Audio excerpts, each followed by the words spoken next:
Hey y'all, today on the farm it is cloudy and wet. We got rain yesterday pretty much all day and a little bit last night, and that means it is not soybean harvesting weather. Matter of fact, that could be bad news for soybeans. My moisture on these beans, the last ones we combined, was running around 8%, and you want it to be around 12 or 13%. That's optimal. So this rain will cause a temporary bump in the moisture. We'll bring it back up a little bit more ideal. However, the rain can cause these dried out beans to rot, and that is no good. What we need now is some sunshine. We did need this rain though. We need this rain so we can get the peanuts out of the ground. The peanuts are ready and the ground's too hard to dig them. So we needed the rain so the ground get wet so we could get those nuts lifted. But now that we've got the ground nice and softened up and wet so we can lift our nuts, we need the sun to come out, the shine, a little bit of breeze. We need to dry these soybeans off so we can get them harvested, get them on out of the field and finish up with our soybean harvest and really focus on those peanuts. What I noticed out here the other day is a lot of these Asgrow 54s were having I think around a 50 to 60 pod count, and some of the Asgrow 53s was having like a 40, 45 average pod count. But with these rogue plants, I found one the last time we harvested with 241 pods on it. I know that sounds crazy and some may not believe me, so this is a random rogue plant. We're gonna pull it up, take it to the tailgate and count them out. There's a rogue plant like this about every 20 yards. Here's one just 3 rows over in every direction. They're scattered around out here.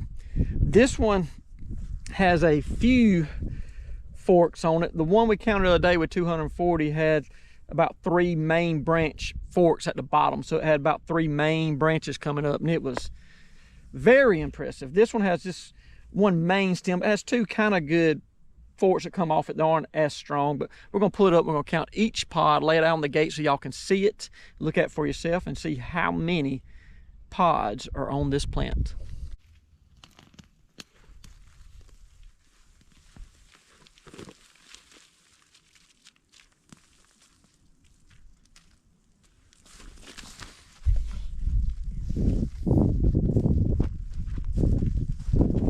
What I'm going to do with this plant is I'm going to put 10 pods in each one of these stripes, and then we'll count how many stripes we have and know how many pods there is on the plant. It's down right here. 2, 3, 4, 5, 6, 7, 8, and 9, and 10.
right, I believe I have got every pod off of the,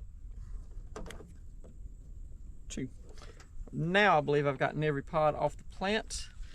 We have 10, 20, 30, 40, 50, 60, 70, 80, 90, 100, and 10, 20, 30, 40, 50, 60, 70, 80, 90, 210, 20, 30, 40, 52. 252 pods on that plant. That was a random selection. I did walk and look at a few of them. I didn't count all the pods on them, but I looked at a few of them and said, hey, this rogue plant's a little taller than that rogue plant. But 252, the previous best one I'd seen out here was 241 or 42. So 252 pods on that singular plant. Is that a new world record? I don't know. I'm sure someone somewhere says they got 350 on a plant, but as for me, that's the most I've seen. Beans are looking pretty good out here. If you hadn't seen my other video, we're averaging 75 bushels per acre, which is a good average in South Georgia. That's pretty good average. Other areas you may yield more of that or less than that, but for here, that's a pretty good average. I thank all of y'all for watching. I hope to see you next time. This plant is what the seed rep calls a rogue plant. It is not typical of all the plants, just every few plants, every 1,000 seed or even further apart than that, maybe every 10,000 seed. There's one that just produces a plant with an incredible yield on it. It's not something that they've been able to singulate the gene on yet and say, hey, this is what's causing that, and let's just make all of them have just that growth habit. But it's something they've noticed out there and perhaps are working to try to duplicate in all of them. But as of yet, it's not duplicatable across the field. It's just in rogue plants here and there.